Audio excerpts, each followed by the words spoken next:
Formula with me, Lucy Parsons. Welcome to today's show. Today we're talking all about how to revise and succeed in A-Level Sociology. I've got my guest Zoe Holland here. Zoe is a teacher of sociology as well as history and politics, and she's also one of the academic coaches on my team. Zoe was originally a history teacher but was asked to start teaching sociology and has had huge success in her sociology teaching. So I have asked her to come along and teach the How to Revise A-Level Sociology Masterclass for the Extraordinaries Club. The masterclass is happening on Saturday the 2nd of October at 10:30 a.m. and it's happening live, and this is what you'll discover when you sign up.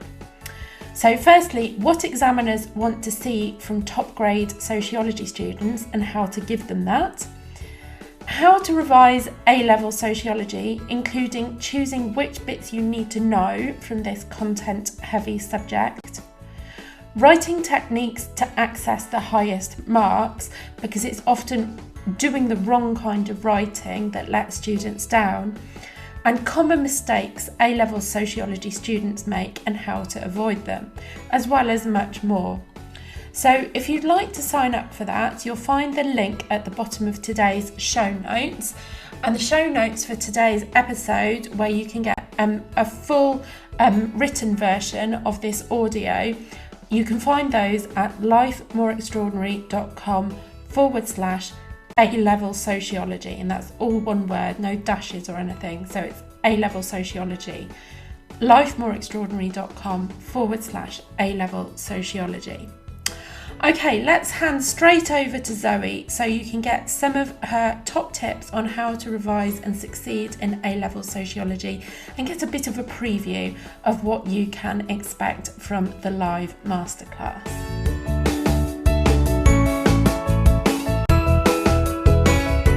Welcome to the School Success Formula, Zoe Holland. Hello Lucy, thank you for having me. It's wonderful to have you back. Now, some people might remember that you did the History A-Level podcast and that How to Revise History A-Level Masterclass for the Extraordinaries Club. So just tell everybody why you're here doing sociology as well. That's a very good question, Lucy. Well, when you've been in teaching for as long as I have, and it's my 22nd year this year. Wow.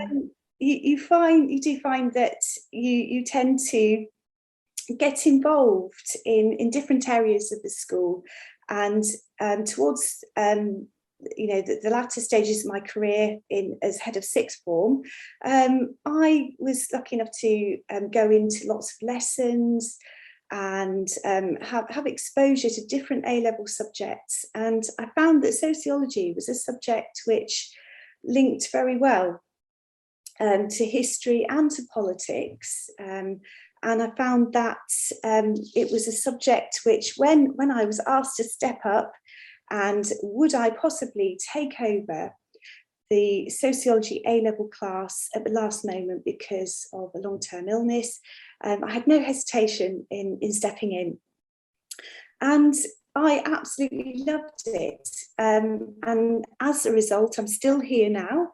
I'm going to be examining the subject this year. Oh, wow.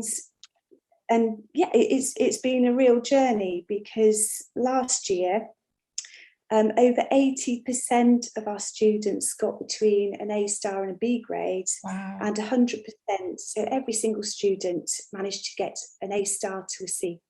So I know a thing or two about how to get into the top mark band and secure your A star, because I think the most important thing at the moment for year 12 and year 13 students is getting the best that they absolutely can out of all of their A-levels in such uncertain times. Definitely. It's so important. And having that confidence that what you're doing is to work towards your A-levels is so important as well, when so much around us has been so uncertain for so long.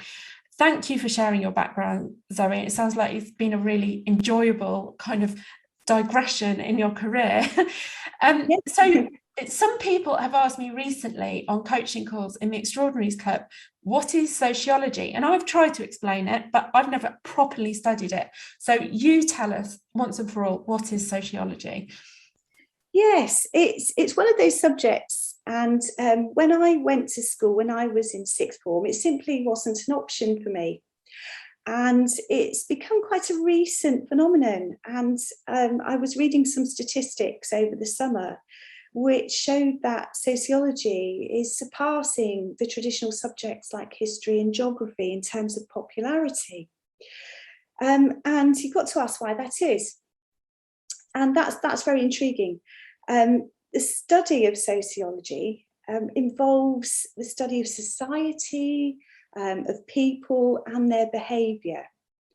So we look at questions such as how far does society influence our actions? We look at issues of identity, class, gender, ethnicity, and you can just imagine, can't you, to start thinking about the careers and the job opportunities that those might lead to, studies like that might lead to. And I think it's important to note that post-pandemic, there's a big demand for careers in mental health, psychology, and social policy as well. So advising the government is one big area where students who have a sociology A-level like to progress to. So there's never been a better time to study it. If you have an inquiring mind, I would say that's an essential ingredient. It ties in very well with many other subjects at A-level, for instance, psychology. And one of the sort of current things that we see is that there is no coursework for sociology, and that's across all exam boards. And that has an appeal to some students. Maybe you are studying two subjects which are quite coursework heavy, so you may be looking for another subject where perhaps you don't really want to have to do the coursework. That's not to say it's easy, but it's for some a consideration in your perhaps taking your third subject. Yeah. So some students always have wanted to study sociology and naturally gravitate towards it. For other students, it could be a subject that they may take alongside as a third or fourth A-level. Yeah, it sounds really topical because, you know, there's so much at the moment in the media about like identity politics, and, you know, the concept of gender is interrogated a lot more now than it has ever been in my lifetime, certainly. And I think one of the top advisors in number 10, Munira Mirza, is a sociologist as well. Yes, absolutely. Yes. Anyone who studies sociology will be very, very familiar with Mirza. She is absolutely crucial to study of sociology, and her ideas on gender are very topical today. So there's never been a greater need for sociologists. So it's a very safe bet if you're looking for progression into a degree which will lead to a career. And I think the issues today provoke a lot of questions, a lot of challenges for the next generation. Definitely, definitely. So once you've chosen to study sociology, you've got no coursework, so it's all down to exams. How do you know what to revise and how to revise, really? Okay, well, there's lots of things that we can do, and it's actually very simple. So during my time teaching sociology, I've had the benefit of talking to lots of examiners and people who have been teaching the subject for years. And in a funny way, all teachers became examiners last year because we had to put our students through a full suite of exams. So you can imagine my reaction when it was the sociology group that was sampled actually by the exam board. in my college.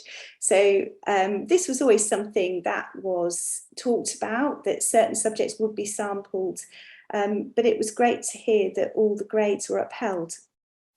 So I've learned certain things from that process. First of all, understanding the assessment objectives, and assessment objectives are basically what you need to do to score highly.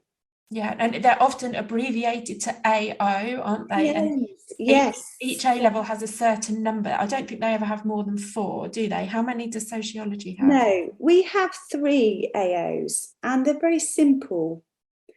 And the most interesting thing is to look at where most of the marks lie, which is your knowledge, understanding, and application. Mm-hmm.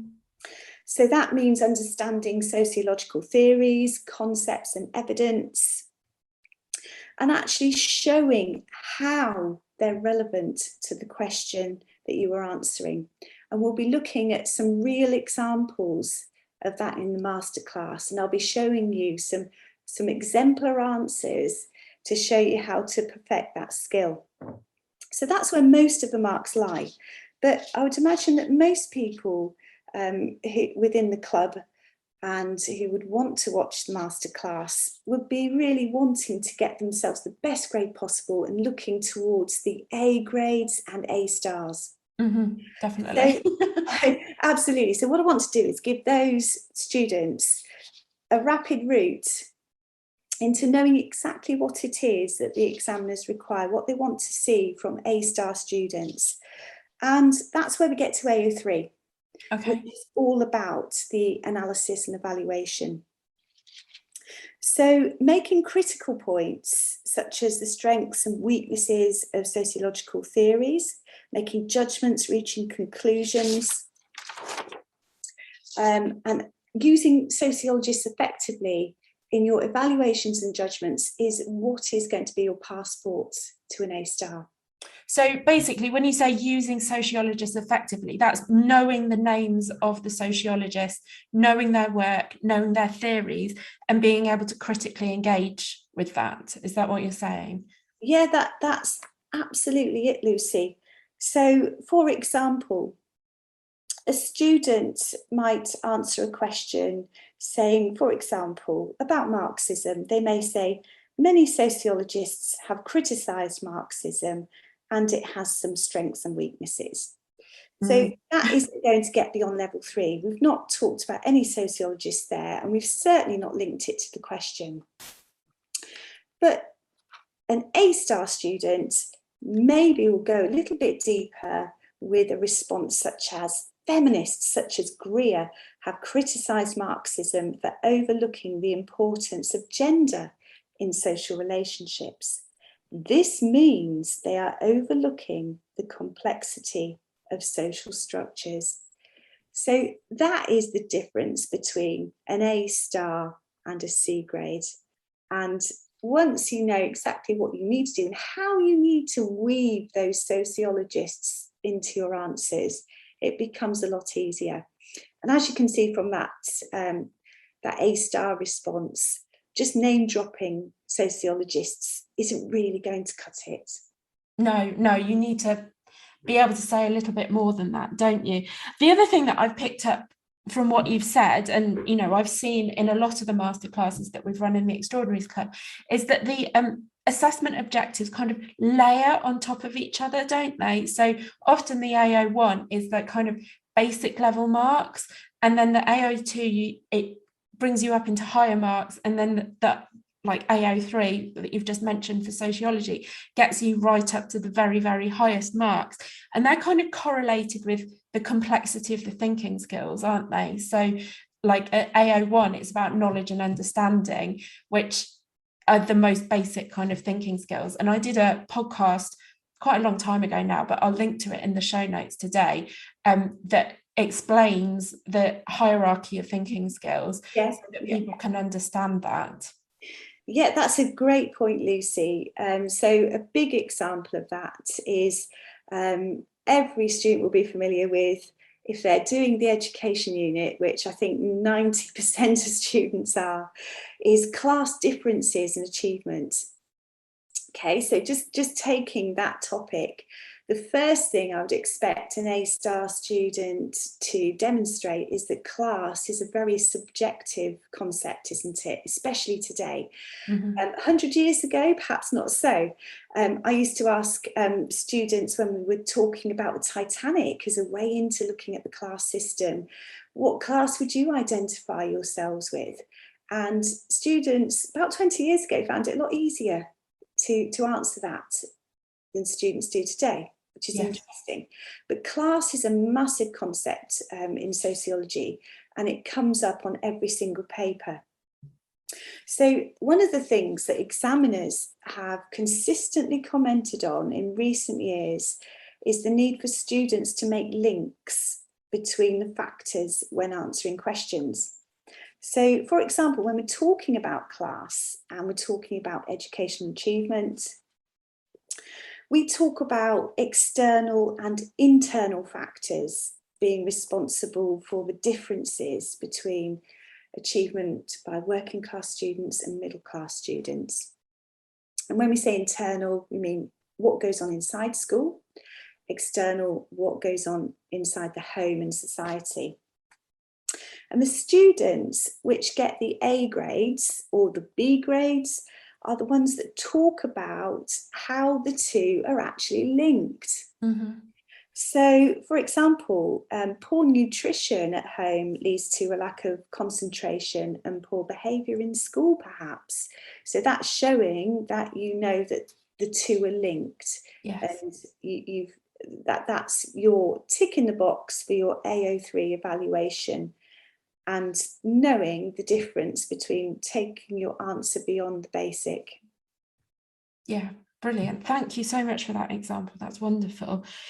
Okay, so we've kind of talked about what distinguishes A grades from C grades. It's that it's that evaluation and the being able to link ideas together, isn't it? And basically slightly more subtle thinking, isn't it, than people will be getting for lower grades.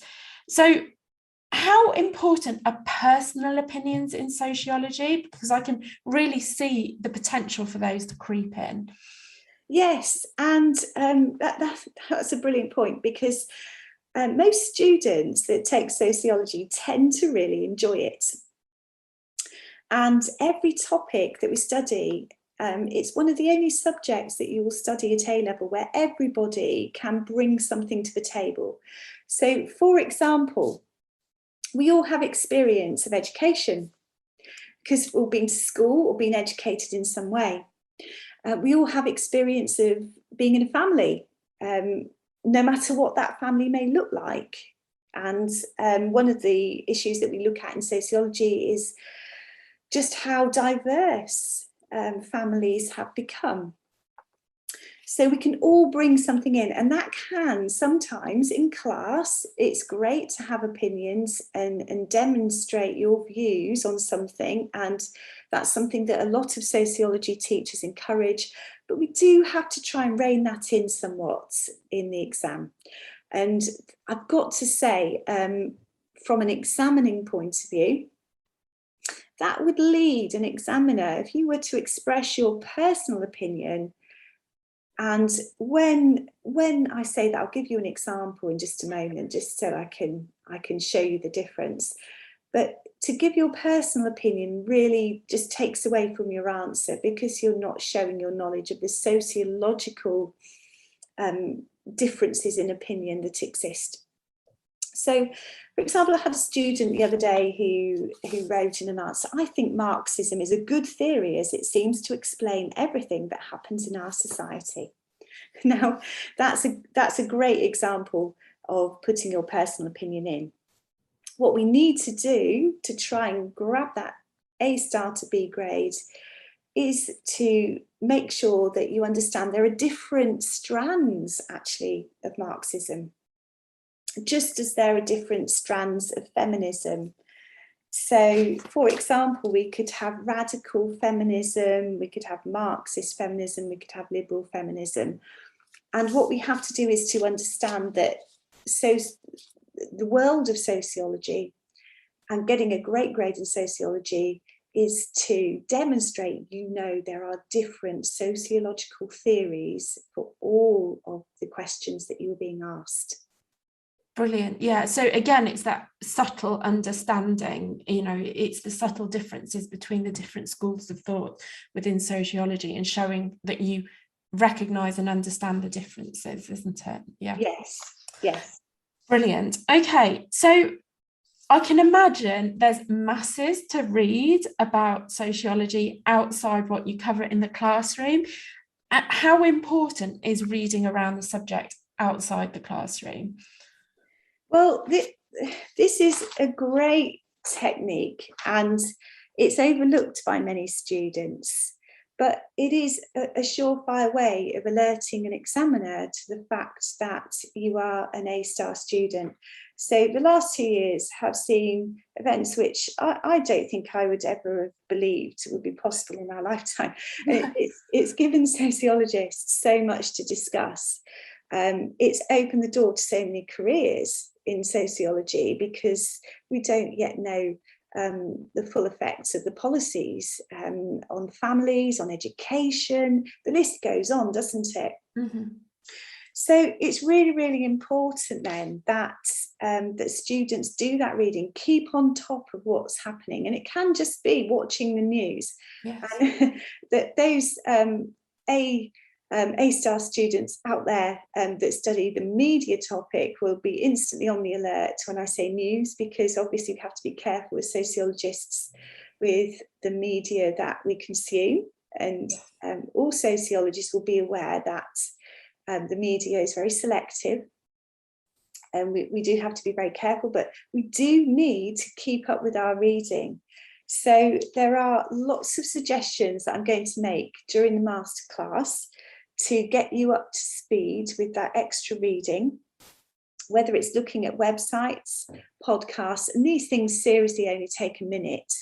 But when the examiner can see that you're up to speed, for example, with the debate about universal credit and should it be continued, then that shows that you're an A-star student and you are right up to date, because many teachers may use examples from 2018, but actually the world of 2018, well, it's like another world, isn't it? So we need to be bringing your knowledge right up to date. So in a way, you need to be a step ahead of your teachers and make sure that any government policies, particularly education, family crime, we need to be aware of what those are and the possible effects of those. And that is going to absolutely single you out as a student that's worthy of a top mark band. Definitely. And in terms of the reading and knowing what's going on, it is a subject. I mean, I'm a geographer as well, and that is also a subject where you can be given credit for being bang up to date. Like, even if something happens the morning of your exam, if you mention it can help you, that kind of thing, isn't it? Yeah. Absolutely. And it can be done very, very easily. So, for example, I have a 10-year-old and he's having his breakfast, and I switch on the news. And okay, some people might have an opinion on that. Some people think the news is doom and gloom. And yes, actually it is, isn't it, largely? But I do feel that it's very, very important to keep up to date with current events. He was wanting to watch Match of the Day. But I thought it was more important for him to just be looking at what's happening around the world. And that didn't take any effort. And already he was asking questions about the headlines, just flicking on for 10 minutes a day, what's going on in the world, following things up. Twitter as well is a great resource. Yeah. And you can actually follow many of the sociologists that you are studying.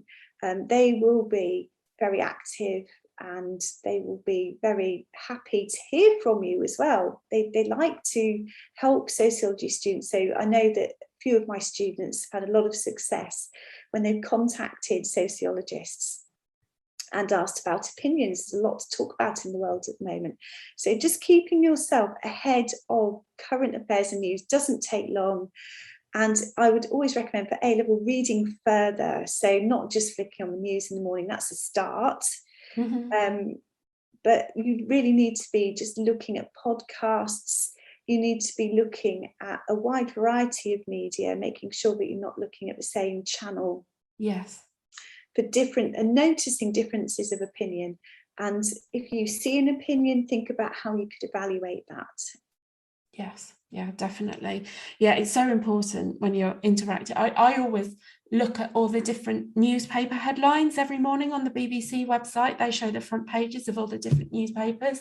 And that's one of my things I do in the morning, is look at every single one of them to see, I know which newspapers have which kind of political opinions, and you can see what that group of people is really thinking, because the newspapers tend to reflect what their readers are thinking. They're a bit of a mirror, aren't they, to that kind of thing? They are. They actually, that's a great point, Lucy, because that leads you in, doesn't it? Yeah. So that's a very quick way of just scanning. You're scanning for what's going on, and then you'll see a story that's perhaps relevant to crime, or perhaps relevant to the media, and you can just hone straight in, and that will bring up more articles that you can read. So it's very, very important to do that daily scanning, just to see what's going on out there and be aware of any developments that you need to know. So for example, with families, topic of families, I taught that last year to my year 12s, but over the summer, lots of developments going on, lots of debate about whether to continue with universal credit, which would count as government policy, which is a key part of the families topic. So it's very important to stay ahead of what's going on. Fantastic. Okay, well, we've already mentioned the potential for careers in sociology a little bit, but I feel like in the past, people were quite disparaging about sociology. They saw it as this new subject and where was it going to lead and all that kind of thing. But there's definitely a future now for sociologists, would you say? Yes, that's an interesting point, Lucy.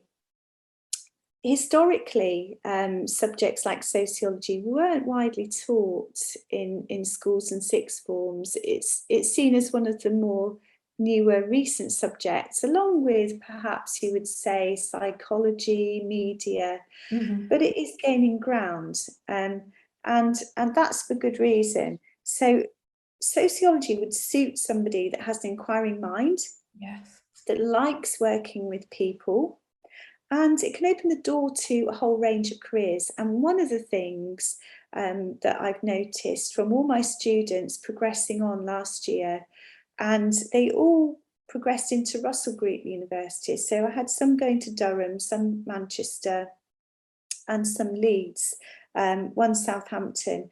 And actually, the funny thing was, not one of them intended to take sociology on at the start of a sixth form, but they actually worked out that maybe they were the ideal person, that sociology fitted with their character type, with their curious mind, and they were quite surprised by the range of different careers.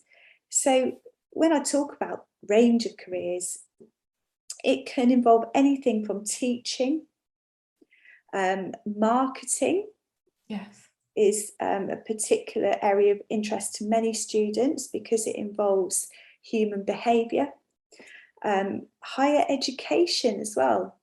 Many students are actually attracted to becoming a sociologist themselves, especially given the changing times that we're living in and the contribution that you can make in terms of informing the government. And that's why many of them tend to end up as government advisors too. So, as I say, it spans a lot of interests. It marries very well with politics, marries very well with psychology, and could just be the subject you were always maybe thinking was your third subject. Actually, it becomes your favourite. So lots of opportunities to get involved in many different career paths.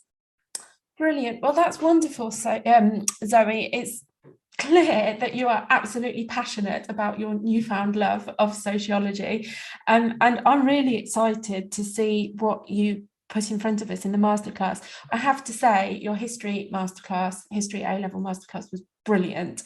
And so I'm really, really looking forward to this one. It's the 2nd of October, isn't it? That's when it is, yes. I can't wait.